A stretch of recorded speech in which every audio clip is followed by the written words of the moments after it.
he hired a van and drove into downtown Toronto and through a heavy pedestrian area in the city and struck numerous people. So killed 11, injured 15. So incels are those that are self-described as being involuntarily celibate, so they're unable to find a sexual or intimate partner. There's always someone out there that may be very vulnerable, though, to those ideas and that messaging, and then progress to carry out a violent act. Psychopaths are the ones that stay calm and cool under pressure. They are the ones that are a few steps ahead. Some of those traits can be quite desirable for certain occupations, maybe even the police.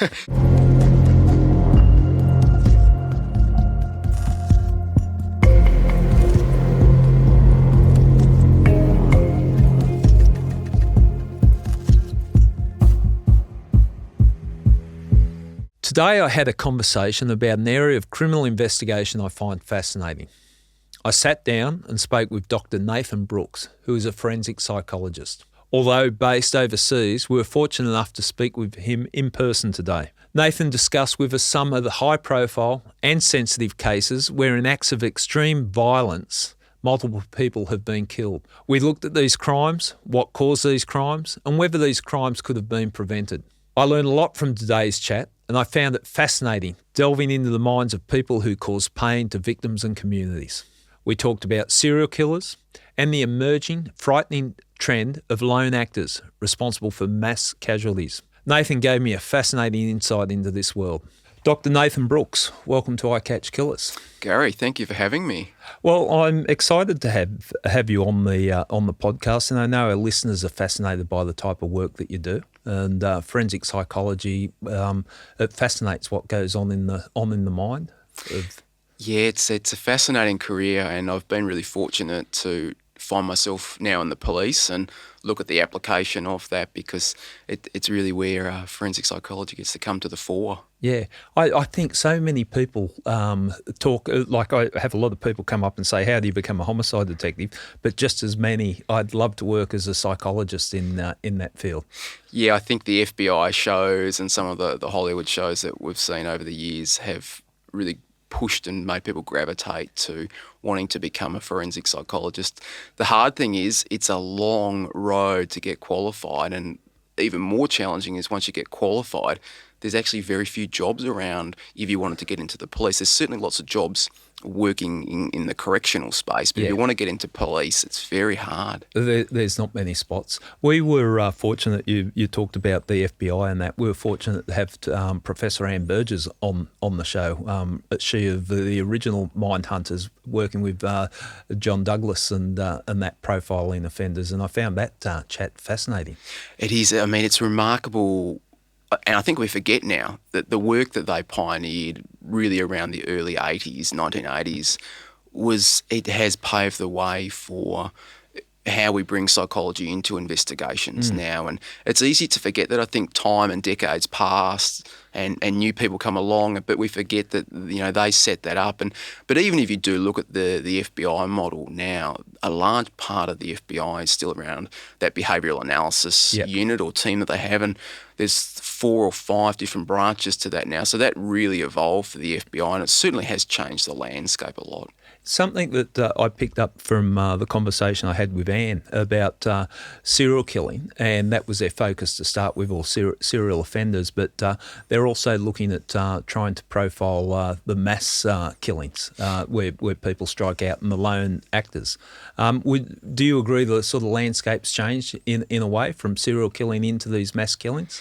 It certainly has, and the US, as it seems with a lot of these really horrific crimes, has really been the place where we've seen some of those major differences and shifts. So there was the serial killers throughout probably the 1970s through to the 1990s, which were really challenging over there, and we saw incidents of that across other countries across the world, but certainly not in the same severity or the same frequency.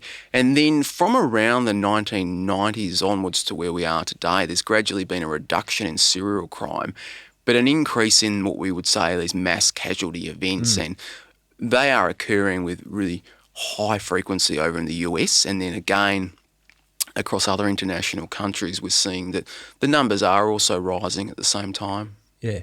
With serial killing, do you think part of the practice of law enforcement agencies and a better understanding of it has in part, and the advantages we got in forensic science and everything else that comes into play these days, do you think that is a reason for the reduction?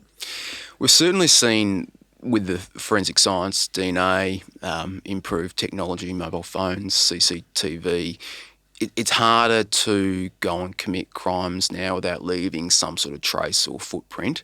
And when serial killing was really rife back in that 80s period, we didn't have some of those advancements. So that made it very easy for people to go undetected.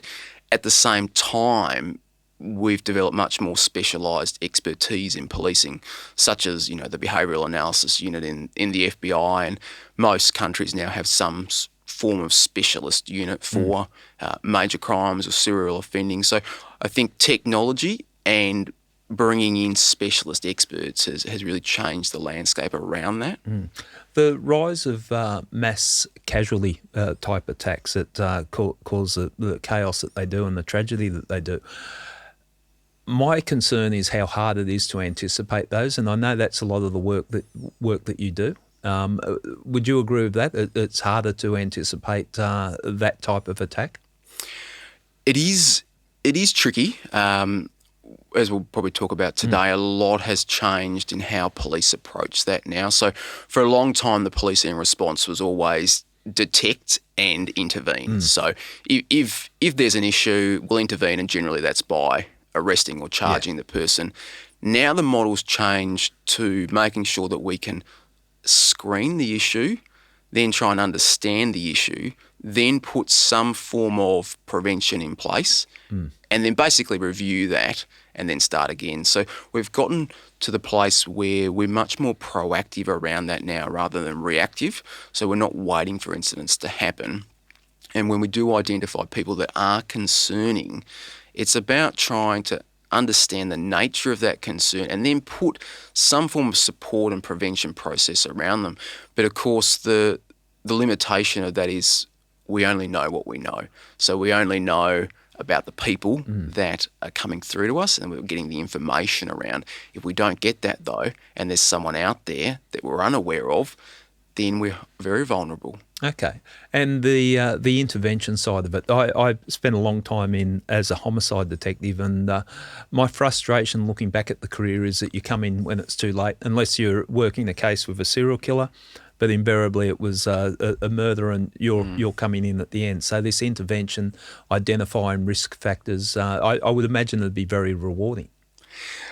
It's hard. I think you'd have to ask the police that are doing the real groundwork there, because it's required police to nearly take on social worker type roles, which I think some probably find challenging or not necessarily what they got into the role for, and realising that they actually have to get out and talk to people and engage with them and be supportive and put plans in place and, be available to talk to them if they need to ring them, go out for coffee with them, try and help mould and shape them into a more pro-social pathway, and get in front of them and change the way that they maybe perceive police. And I think that is why we're seeing some good results. But again, as I was mentioning before, it is only who we know that we can get to do that response with. Yeah. Okay, we've jumped straight into it. Let's find out a little bit about yourself. What got you into this field of expertise, and what studies have you done to become a forensic psychologist? So I studied for a long time. I think I did about 11 years all up with a PhD, which I never intended to at the beginning. No easy task. Yeah, and look, initially I probably went in a bit blind and thought psychology was interesting, and I was very much keen on sports psychology, and the way things aligned at the time, sports psychology wasn't available. So the option was really standard normal psychology, where you sit there and talk to people, or forensic, which seemed much more intriguing and exciting. And I gravitated to that, and I liked the challenge. I was doing triathlons at the time, so I was very probably goal focused and liked to be tested. And then as I got into forensic psychology, I then came across psychopaths, and I did my PhD on psychopaths. And it was fascinating because they were folks that did everything different to what normal people did. And, Yeah. we grow up and we learn about people, but we don't really ever learn about psychopaths unless you've had, certain experiences or a challenging upbringing where you might have been targeted or victimised by them. But psychopaths are the ones that stay calm and cool under pressure. They are the ones that are a few steps ahead. And that was really intriguing to look at those fellows. And that kept me really pushing through forensic psychology and then wanting to work with high risk and high harm offenders that present with some pretty, I think, difficult offending behaviour and difficult interpersonal styles. And so for much of my early career, I spent a long time in the treatment space with probably 30 different offenders a week I was working with for several years, and then moved into specialising in high-risk sex offenders, and then had a brief stint working in academia, lecturing in forensic psychology before jumping into the New Zealand Police. Where did you get the access to that many criminals to work with? Was that through corrective services or...? So part of it was through corrective services, but I was working as a contracting forensic psychologist in a private capacity for quite a few years. Okay. And corrections are always needing private independent practitioners to assess them, but also to send offenders to for treatment in the community. So a lot of it was, there's the treatment aspect, but in many ways it's actually having conversations with offenders and trying to build a relationship with them where they haven't actually had a lot of stability or predictability in their life. And a lot of the time it's just holding space for them to actually feel like they can have a trusting relationship with someone and open up and talk about the problems in their life, because many of them have never had that opportunity. Didn't have the people that they could turn to. No. The obvious question that I ask if you've done a PhD in psychopaths, nature or nurture? Have you got a leaning? Like everyone, that question gets asked so many times, and different views. It's a combination of both. I don't think exclusively it's genetics, but there's certainly a genetic aspect to that, and then the environment can either really dial up those traits and make them much more maladaptive or dysfunctional, or potentially it could keep them somewhat contained. I always go back to the scenario that you can have potentially the genetic makeup to be psychopathic, but if you've got a good upbringing, a good education, you learn pro-social ways to express those tendencies. If you're able to go and do sport, if you're able to find ways to communicate, could be driving fast cars, skydiving. You can find ways to manage those if you have a level of self-awareness as well. I think people become very much handicapped, though, if they have some of those tendencies and then they are also dealt with a difficult childhood, because it really puts that person on really a one-way path to offending or something else. It's interesting you answer it that way. I had the fortune to speak to a neuroscientist from the United States that did PET scans on a whole range of people that had were considered psychopaths, and they were some of the country's most notorious psychopaths that had been brought down for the crimes that they've done. And without going into the neuroscience, because I've got no idea what I'm talking about, he basically said with the PET scan of their brain that they had a common feature in there. So he needed a reference point and did scans on people that weren't identified as a psychopath. James Fallon was his name. Yes. And he PET scanned his own brain, and that had the same predisposition or the same features as the psychopaths. And he reasoned that he grew up in a loving environment, a nurturing environment where he was cared for and that probably steered him in those formative years till the age of 3 or whatever, steered him in a direction. And then with the people the psychopaths that had played out in the criminal world, they didn't have that nurturing around them. They didn't have that family environment. And he said that might make a difference. So I take on what you're saying, it's a combination of both. Yeah, absolutely, and that his book's really interesting where he does talk about that, and of course his own experience where, he had the brain structure as he described to be the same as serial killers. I think that he was assessing, but yeah, he certainly, I think he says he pushed lots of boundaries, and he could be quite dominant and overbearing at times, but yeah, didn't go into becoming full-fledged Yeah, violence. it was channeled in a positive Yeah, way, or he yeah. could. Talking to psychopaths, and you said how some people it plays out. Is my understanding, it's just a general talk, that some of the head of industries are psychopaths, successful soldiers, all sorts of different, even sportsmen, all sorts of personalities might have that psychopathic trait, but they steer it towards another thing. Is that true? Yeah, it's interesting, having a level of boldness and ruthlessness. Some of those traits can be quite desirable for certain occupations, maybe even the police. I'm just pulling back on. I was thinking that, but I'm not going to answer. And you do get some psychopathic folks that are skilled enough to, again, modify those traits, and rather than going and violently stabbing someone, they might go and ruthlessly cull people in organisations. Yeah. So there's some really interesting books. John Ronson wrote a book, and he talked about Al Dunlap, who was known as Texas Chainsaw Al or something like that, who would go into organisations, and he worked for Sunbeam for a while, and basically he would just go in and cut and fire hundreds of employees in a very ruthless way. Bernie Madoff, who was the head of the NASDAQ, ran, I think it was a $13 billion Ponzi scheme over a couple of decades over in New York. He's often considered the poster boy for corporate psychopaths. So we do see that some are quite capable of channeling those traits without needing to get their hands dirty in that respect. I understand what you're saying. Yeah, it's interesting, and the different way they steer their life. So the work you do with New Zealand Police, what's that involved? What are you engaged with? So I'm an operational psychologist in our behavioural science unit over there, and we have 2 operational psychologist roles that service the country, and within that we also run the VI class, so the Violent Crime Analysis Linkage System, where we track stranger sex crimes across the country, and that's got 3 analysts that are staffing that, and then we also have a sworn senior sergeant that sits over the top of our unit as well. And so our unit really is brought into major crime investigations to provide operational support, particularly when we have very serious crimes such as homicide, could be terrorism offences, major sexual offences, all the way through to arsons and other sorts of offending.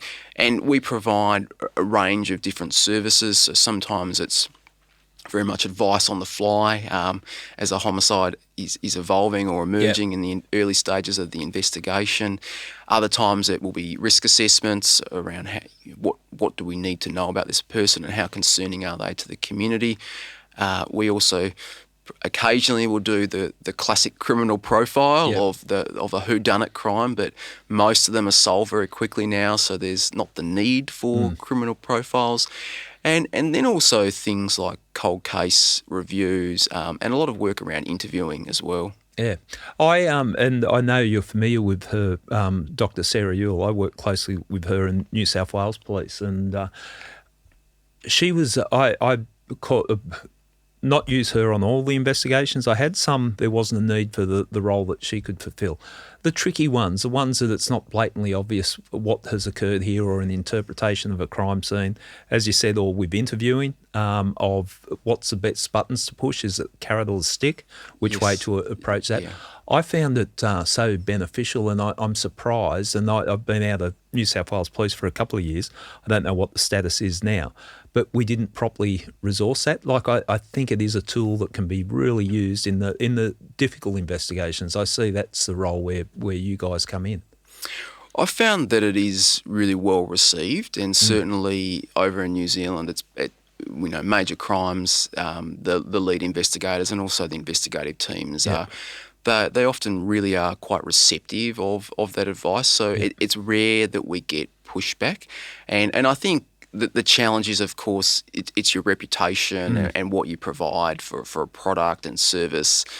In some ways, people keep coming back to you if you provide good service, but if you provide, poor service or go too sort of far one way or the other way, or, don't quite tailor it to what the investigation needs, What you then need. the unit can become vulnerable in that respect. So Yeah. there's a constant process there of needing to make sure what you're doing really holds up and supports investigations. Yeah. And I think it's also important that investigators understand what you can bring to the investigation too. Yes, Because I saw some misunderstandings in working with Sarah. Other investigators thought this is what they can provide to the investigation, but wasn't the type of thing that she could. yeah, there's the risk that someone thinks that you're going to come out and solve it or find the magical clue. And, policing is, as you know, it's a combination of different areas of specialty coming together to get the end product and the end outcome. And it's rarely, one person or one unit. It's a cumulative effort. And sometimes I think even if we're adding 1% towards helping the investigation and you've got another unit adding 1%, those small 1%ers come together and they can be the difference. They're the things that make a difference. Yeah, with a case being solved or not, you invariably get one shot at it, and if you miss it, and that 1 or 2%. But with Sarah, I found that what I liked working with a forensic psychologist was a different take, a different perspective. We get a little bit of group think in policing. We tend to think the same, and it's good to have someone independent, someone outside the circle that looks at it from a different view. And quite often with Sarah, she'd go, have you considered this? And I'd be looking at her going, no, I haven't. And a very good idea, concede. But I found it beneficial. It was a really powerful tool to have. Yeah, it's good to sometimes have someone that can step back and bring that different perspective. And often, psychologists are going to look at the person and try and, in some ways, deconstruct the puzzle and then rebuild it and look at what does that then give us for the investigation. So that might be, understanding the functionality of the behaviour, all the way through to let's go and approach the person and try this style of engagement, because that's the type of individual they are. And if we go in, really hot and in our suits and quite brazen and kick the door in, that's not going to get their response, and they're not going to engage with us, and then we're going to miss the opportunity to interview with them. Yeah, the different approaches, but it's crucial in the planning, the preparation, and the detail that you need to absorb is crucial to those parts of the investigation. Serial killing, the type of investigations we're talking about. I read your book, Mass Casualty, over the weekend, and it's you brought me up to speed on quite a few things, and I found it a fascinating read, and putting sort of my take in it from a homicide detective and your thoughts and theories. What I found particularly interesting was the onset of the lone actors. In the way that they're starting to leave their mark, sadly, because when someone commits an offence of mass casualties, a lot of lives are destroyed. What's your involvement in that type of work? So our unit really is the main unit within New Zealand that would service persons of concern from whether it be a sort of a fixation or grievance point of view, or also a terrorism aspect as well. So we would provide the operational consultation on those matters, and that's an ongoing area as it is in Australia, where there's people that are often presenting with concerns or concerning behaviours, and the task then is to try and understand the extent of that concern.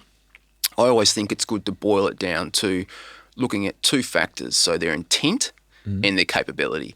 So do they have the intent to act violently, or the intent to act on these concerning thoughts or beliefs or whatever they might be exhibiting?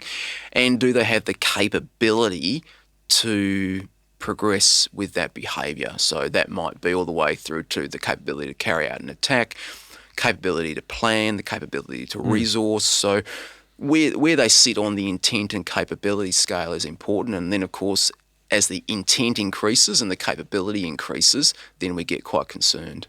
Right. If I can refer to a couple of things from the book, that one that I found particularly interesting was the Toronto vehicle ramming attack, where a number of people, a person has got in the car. Alec Manassian. That's the one. 25-year-old killing 11 people and injuring 15 others. Could you just describe what happened, and then we'll break that investigation down?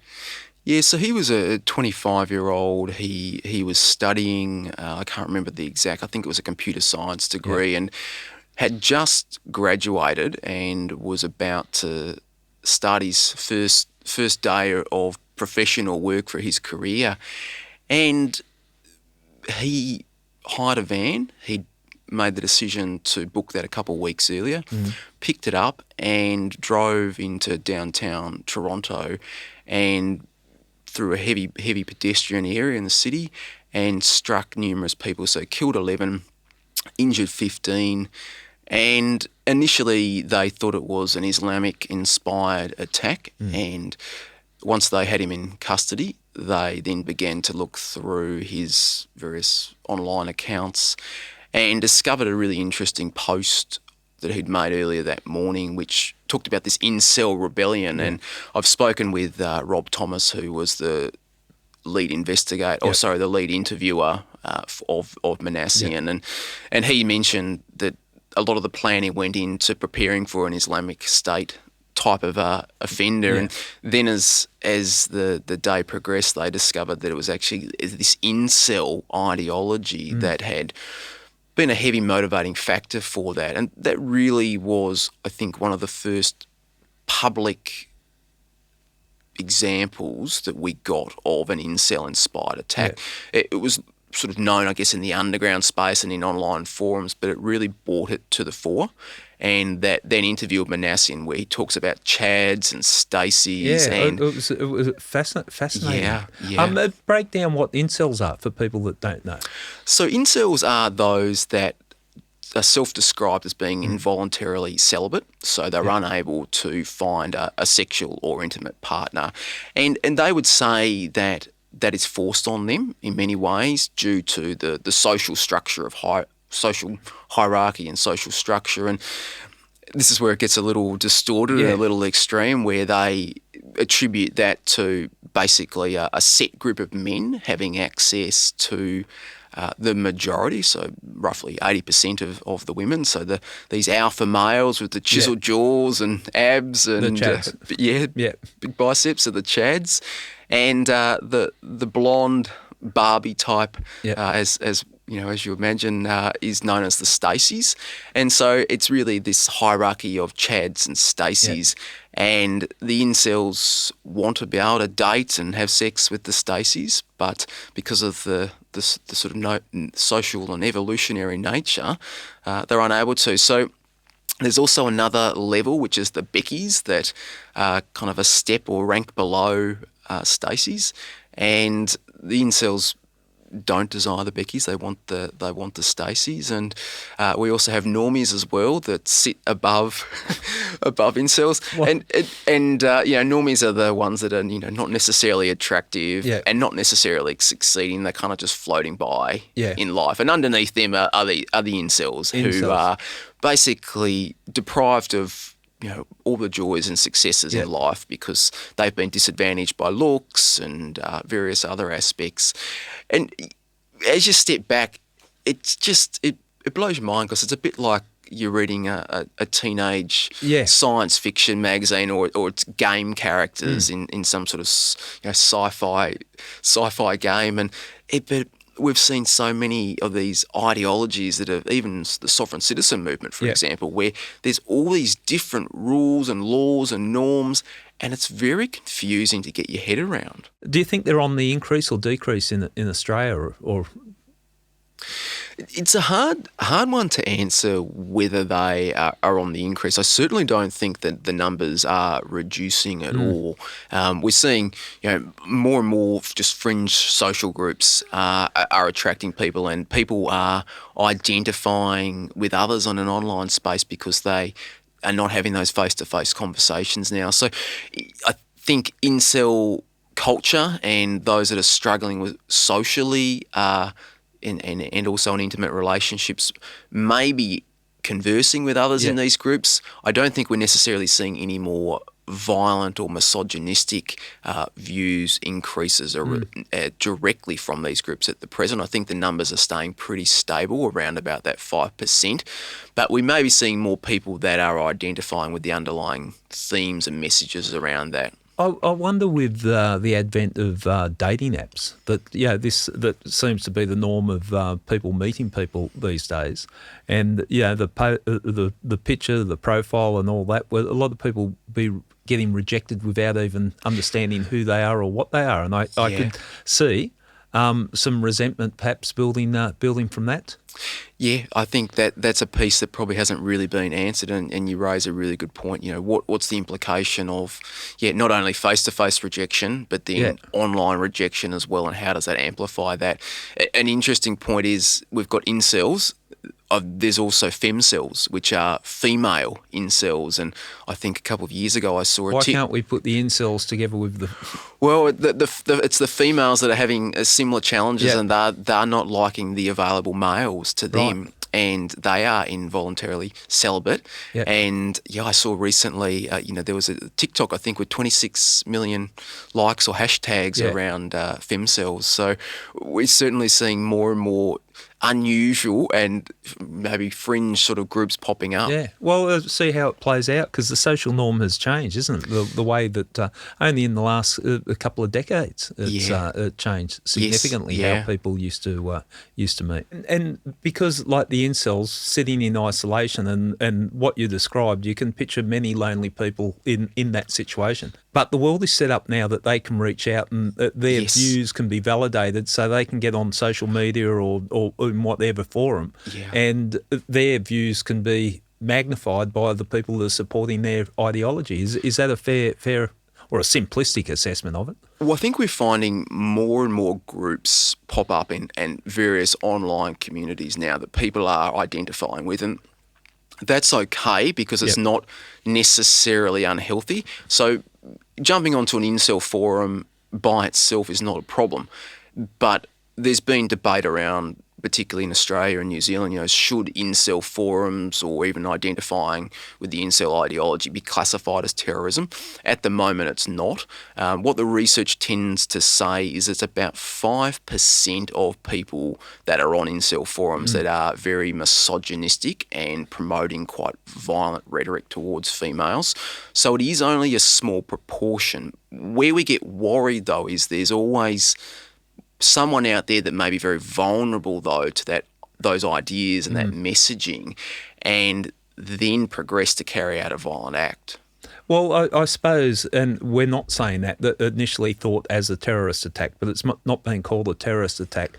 But that's very similar to how terrorist groups bring in the extremists, isn't it? Yes. A shared ideology that they've got like-minded people, and then it starts to escalate from there.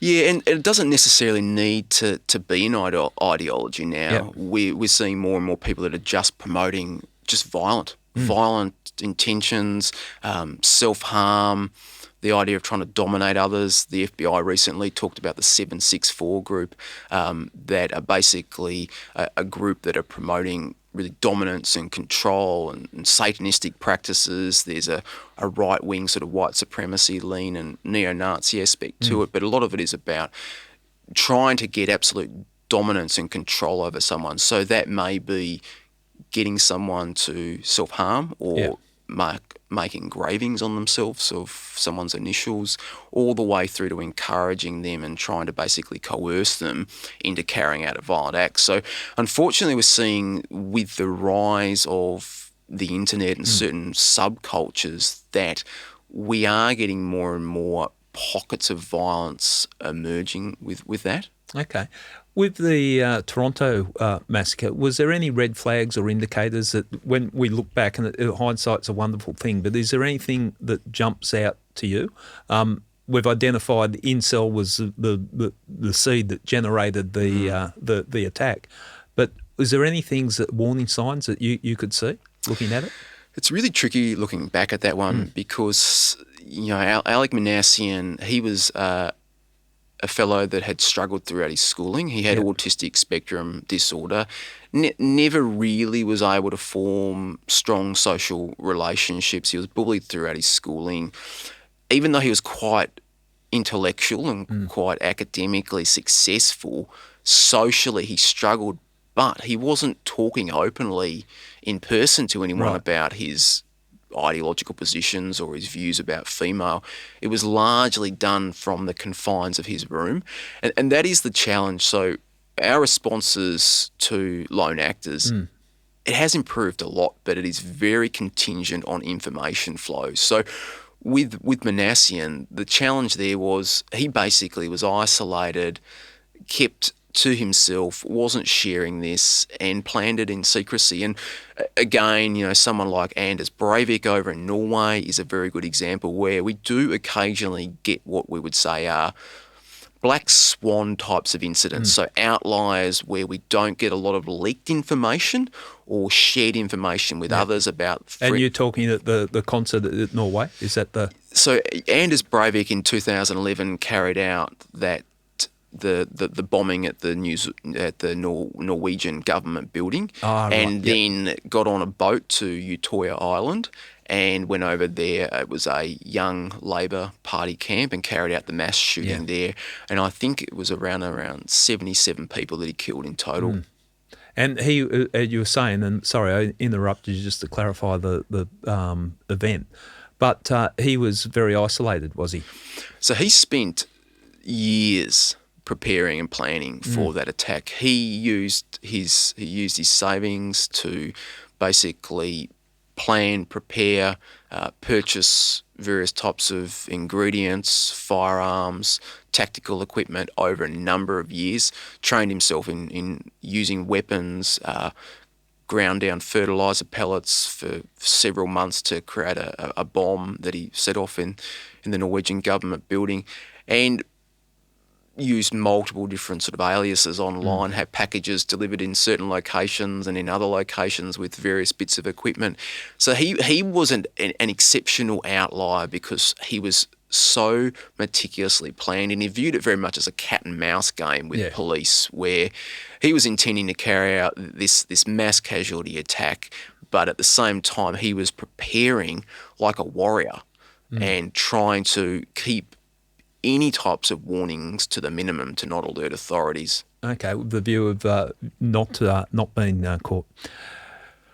Isolation seems to be one of the things, and isolation's hard. You can't legislate against isolation, but it seems to be a common theme in these people that, or an event, and it could be a breakup of a relationship. I think I had Tim Watson-Munro on the criminal psychologist, talking about the Hoddle Street massacre, where a person that was rejected in the army, his car broke down. It was sort of a build-up. When you look at it, looking backwards, you go, okay, there's breaking point, and all of a sudden, the damage is done.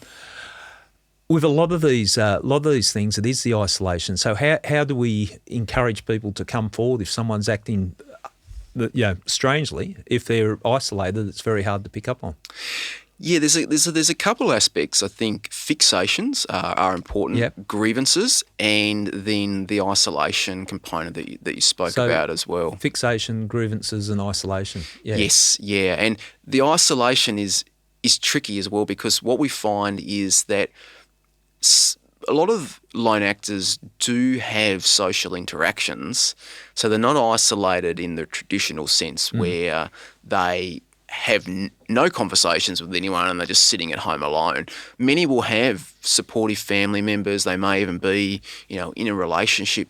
But what's missing is the social reciprocity. So they don't get the same things out of social relationships that often you and I would. Right. So they don't get their enjoyment out of the relationship. They don't feel that strong sense of connection or belonging. So there's often something just missing there that makes them feel isolated and disconnected from others, rather than the classic sense of this person's just isolated and not around others. Okay, so even in an environment, they can internally feel Yes, isolated. yeah. We're referring to these people for the mass casualties as lone actors. It used to be called lone wolf. Yep. And what was the logic behind the changing of the way that we identify this? Yeah, so I think around the 1990s, late 90s, the US were populating the term lone wolf, and it got a bit of pushback because it added a level of mysteriousness to these fellows, and they were someone that was planning in secrecy and carrying out a mission, and the sort of mystique ended up in some ways, I think, fueling the image. Encouraging. Yeah, absolutely. And that was then rebranded really probably in the academic space to lone actors, so those that basically are acting alone or with minimal outside influence. And we caveat that, though, now because I would say that it's those that are self-initiating towards violence and they're not doing that at the direction of someone else, but they could very easily be online, communicating in a group and getting ideas or sharing extreme views with people. So they are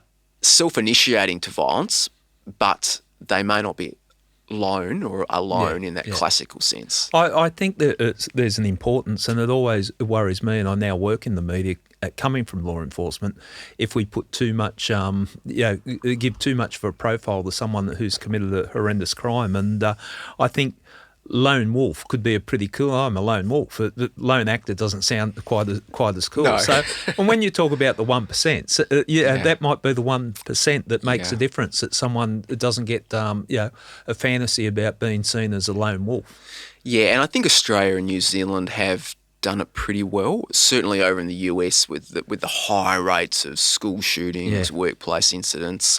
There's just this constant stream of news coverage which really sort of sensationalises the action, and in some ways. With lone actors, my understanding, and most that play out in the media tend to be male. Is there a predominance of male lone actors, or is there female lone actors as well?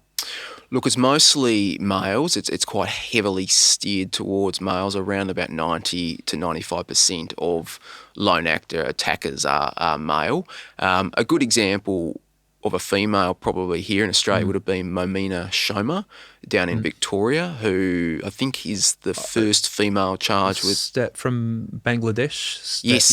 First female charged with the terrorism offence in Australia, and she stabbed her homestay host, obviously identifying with the Islamic jihadi ideology, and had influences from several others that were affiliated with other Islamic-based attacks. But she travelled solely to Australia to carry out an attack. Did she take someone in custody as well? There was another attack, and a sister from their homeland attacked the police officer making the inquiry. Yeah, you're spot on. So she recently, I think it was a blonde Canadian female in custody that she attacked, and afterwards made comments about Allah would be happy with her for that, I think with a pair of gardening shears. And then, the time that she was charged, police over there went to speak with her sister, and when they arrived at the door, the sister came out with a knife and tried to attack the officers. Yeah. No, it was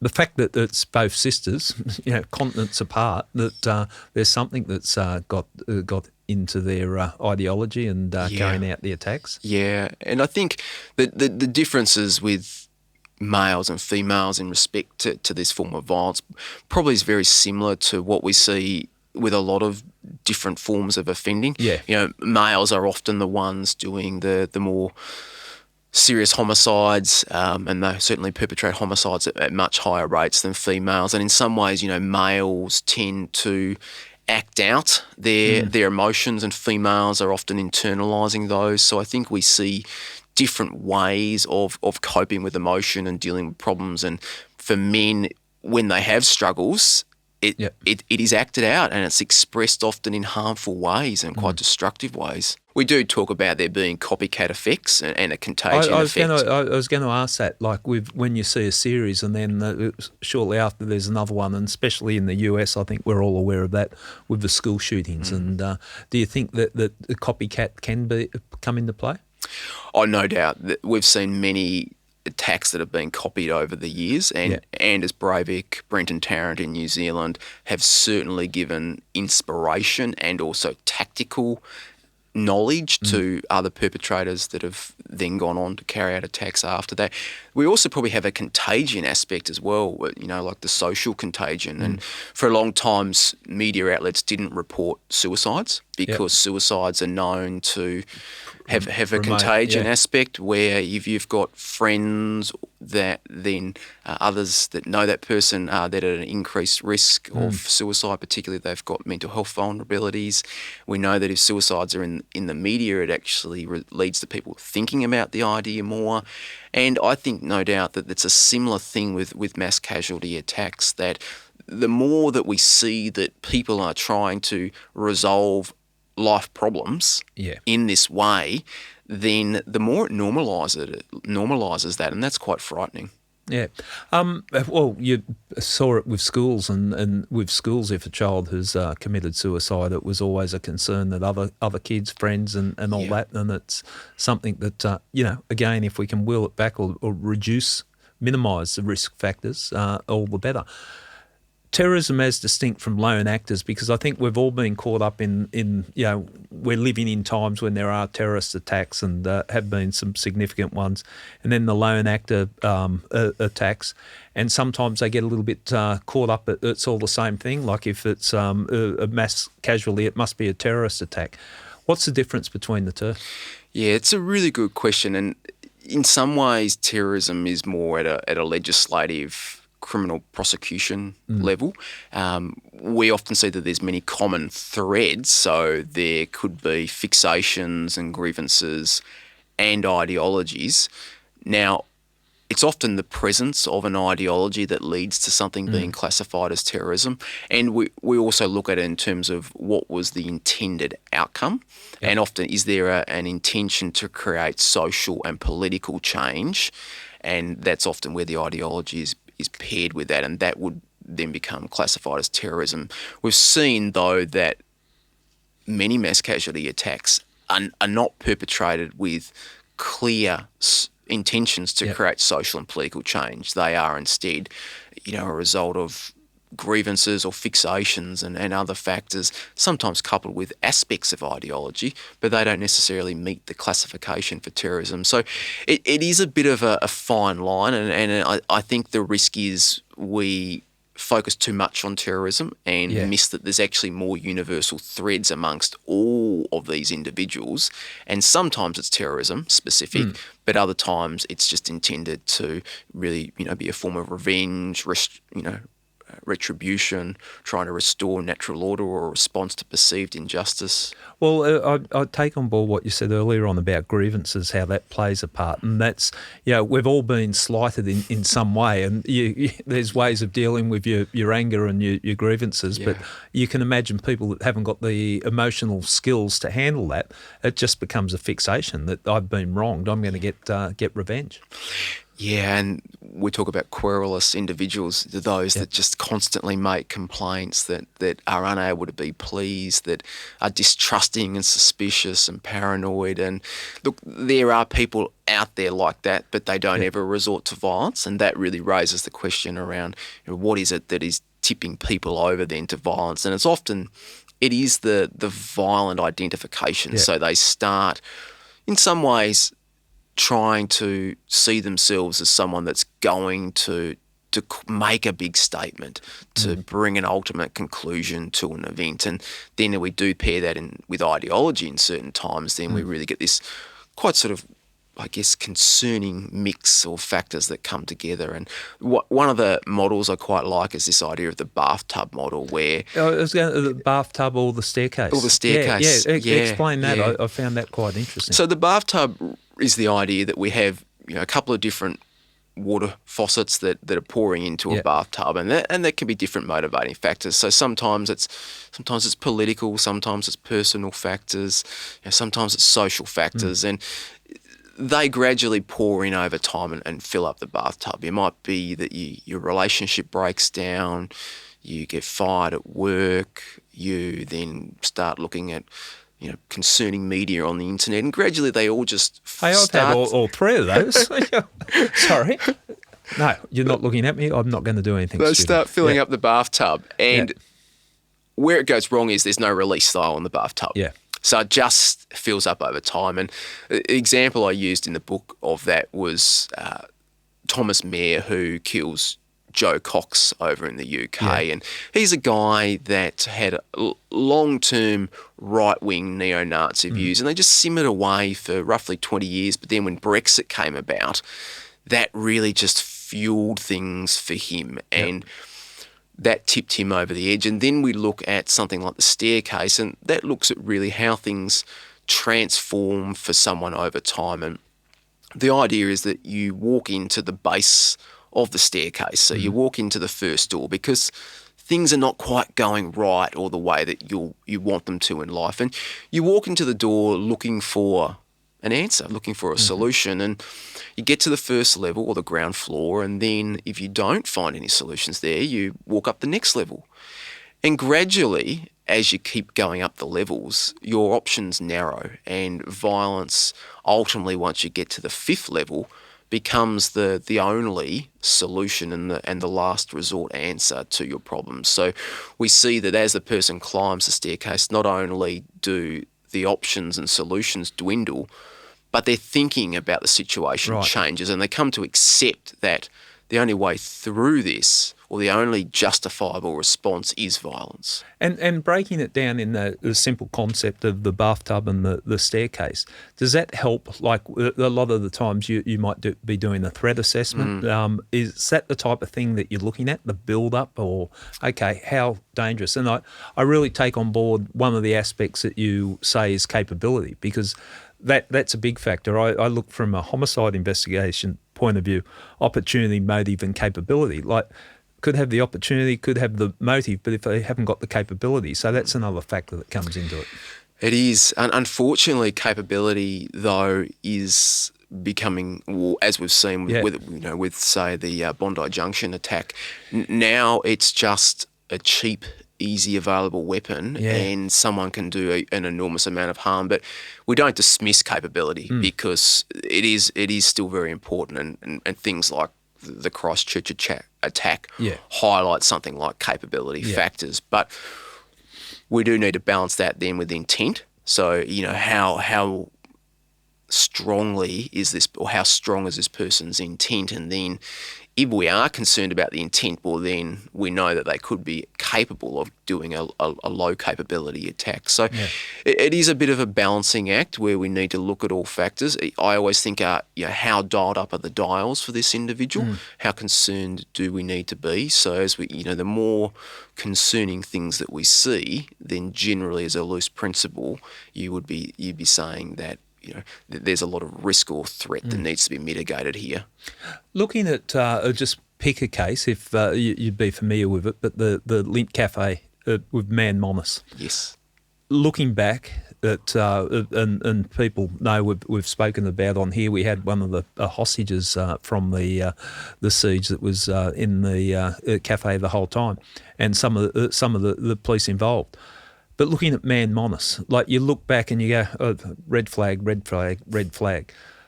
But hindsight's a wonderful thing. Is there anything that you see in that, if you're familiar with it at all, something about Man Monis's background that if you were assessing him prior to him committing this offence, is what sort of indicators would concern you? Yeah, that's a really good question, and the coronial inquest that looked at the Lint Cafe siege had some really good findings, and one of them was the need for a fixated threat assessment centre, which came into place in 2017 in New South Wales, and I think Queensland was the first state to bring that in, because Monis he had the grievance and the fixation, and Michelle Pathé, who's done a lot of work in the FTAC space and set up the Queensland FTAC and also the Victorian FTAC. I saw a presentation that she did, and she talked about Monis, and we looked at him through the terrorism lens. Yeah. And that's one of the biggest shortfalls probably of our management or response to Monis was he was a fixated and grievance-fueled individual, but we were making all our assessments and judgments on him based on, is he a high risk of a terrorism offence? Yeah. And the worry was that we then were missing him as a person and what was actually motivating and driving him. And so it was the grievance and the need for notoriety and significance rather than the presence of a strong ideology. Yeah. So we got caught up in, does he have the ideology and the desire to act violently for that ideology, rather than, is this an individual that's got the psychological makeup and the psychological factors that are fueling him towards violence? And I think now looking back at that, we've seen that the emergence of FTACs and more specialised police, particularly psychologists and psychiatrists, we've come a long way since then. Yeah, looking for the dangers of those fixated persons. So in searching a lot of the work that you're doing now, break it down into prevention and intervention. And I've just got some of the discussion points here. Policing strategies. I suppose you touched in part on that the way we were looking at Man Monis was more from a terrorist point of view than a fixated person with a grievance that might play out. Risk assessments, that's the work that you're in. Break us down for a risk assessment. What if I was sitting here going, I am so angry at the New South Wales Police for how my career came to an end? What sort of assessments would you be making without getting too personal? Maybe I should have used another example. But I'm angry. I'm pissed off. Yeah. But I think my situation, I'll just move on and get on with my life and another chapter. Yeah. So what type of things would be a warning sign to you? And that's part of it, isn't it? Is that rigidity and the cognitive rigidity. Yeah. Do you have the ability to think about other options, other solutions, other ways of coping? Or is it tunneling down to you becoming very fixed and very stuck and very fueled by this injustice? Yeah. And so we look at factors like fixation, how psychologically preoccupied is someone with this issue or this person, how aggrieved are they with that, so how strong is that grievance? For some of these folks, they wake up every day living and breathing this. First thing. Then you look at the intent. Yep. So, do they have an intent to progress that issue? Yep. And then do they have the capability to act on that? So that is a simple way of looking at it. Yep. Another way is to think about it from a threat perspective, and Reid Malloy, who's a forensic psychiatrist over in the US, has done some really good work, and he talks about 8 key warning behaviours. And so the first one's pathway. So is there evidence of planning and preparation for some sort of act? We then have fixation, so that's psychological preoccupation. Then there is identification. So is the person experiencing a shift in their identity so that they are now starting to see themselves more as a warrior or someone that's being driven towards a mission? So often that commando type of identity that they're developing. Novel aggression. So are they engaging in anything to test their ability to their resolve? Yep. See how that could play. Yep. We also have leakage. So have they made any remarks to anyone about an intent to carry out an act of harm? We have a directly communicated threat as well. Have they made any threats to anyone? Last resort as well. So last resort's often, have they reached their end of tether? Are they at the position where they think this is never going to be? They've lost their family, and just what else have they got left in life? This is never going to be resolved, and I need to do something about it. Yeah. I need to make a final statement and make my mark, and often that making your mark is often quite crucial in these sorts of offences, because unfortunately we see that it's often people that don't have significance that are wanting significance, and that the act becomes part of gaining that significance. Okay. It's interesting. It's fascinating.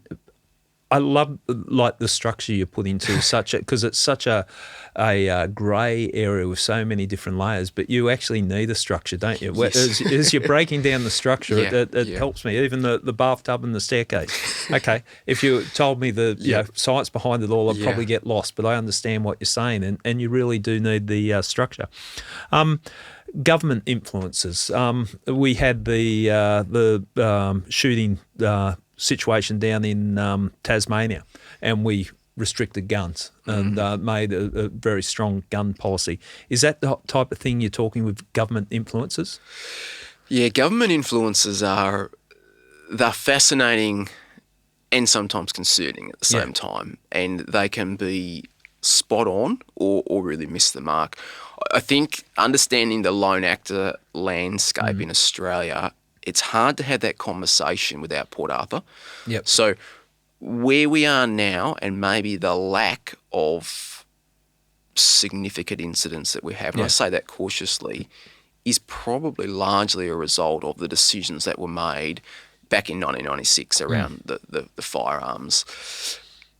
If we think about even the Link Cafe siege or some of the other, even the Bondi attack recently, had those people been able to get high caliber firearms, it may have been very, very different. And there's potentially the argument there for the Christchurch terrorist attack that may that have happened in Australia if our firearm policy hadn't ever been changed, because part of that was the accessibility of firearms at the time. So governments have a really important part to play. My concern is that we try and restrict our way out of things, and there's a balance there between you. There's so many, because you could create another potential offender. Absolutely. Too much restriction. The everyday person is doing the right thing, and they are losing a lot of their freedoms because of restrictive measures that are put in place. And I always think that people need to have a level of autonomy. We can't regulate and control our way out of everything. And I think it's good to put safeguards and parameters in place, but becoming too restrictive and too intrusive risks then creating another problem on the flip side of that, with someone then getting aggrieved and feeling wrong because of that. I think, and talking COVID, the COVID restrictions, I saw people I knew that the way they were reacting, you could almost see the tension, the anger build up, and the frustration build up in them in the restrictions. And you could see how that could play out in the extreme. Yes. And I'm not saying my friends, but I just saw how many people it affected, and it affected each and every one of us. You had the isolation and then the restrictions and loss of control, and people are losing their livelihood or losing contact with their families. Those type of restrictions, I think, is just sort of pouring fuel on the fire. Yeah. So I'm always big on empowering and educating people. And then I think governments ideally put the safeguards and the parameters in place, but people still need that autonomy. And I think rather than restricting and controlling, we should try and educate and teach. And there's the argument, say, with the restrictions for social media that are looking like coming in for adolescents, which is positive, but adolescents will still go and find other platforms like Discord and all sorts of online groups that they can still access and still find extreme content. So what about if we taught people or children to use social media safely, something like a social media license? We teach people to drive, we teach them how to do things in a safe manner. So I think there's a role there where we can empower rather than restrict. Well, giving that degree of autonomy, it takes the sting out of any restrictions, doesn't it? You've got a little bit of control. Okay, you've just got to go through this pathway, but you can get there. I see what you're saying. I've never thought of it that way, but we shut down the social media for the kids. They're going to get access to things. Absolutely, yeah, and again, it's the masses that are probably doing the right thing that are impacted. And I think it's a good conversation to have because there are always pros and cons, but the ones that seek this out will still be able to find it. Yeah. Okay. Look, we might take a break here. When we get back, I want to talk in detail about the Christchurch massacre and put in or discuss some of the things we've discussed here and how that played out in the build up to the case. I'd also like to talk about stalking. I know part of the reason you're over here that you're delivering a lecture on stalking.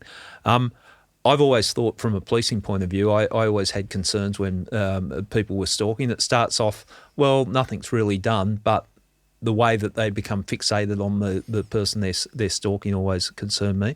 And I'm sure there's a lot of other things we've got to talk about. I'm finding it quite fascinating. So we'll take a break and we'll be back shortly for part 2. Thanks, Gary. Cheers.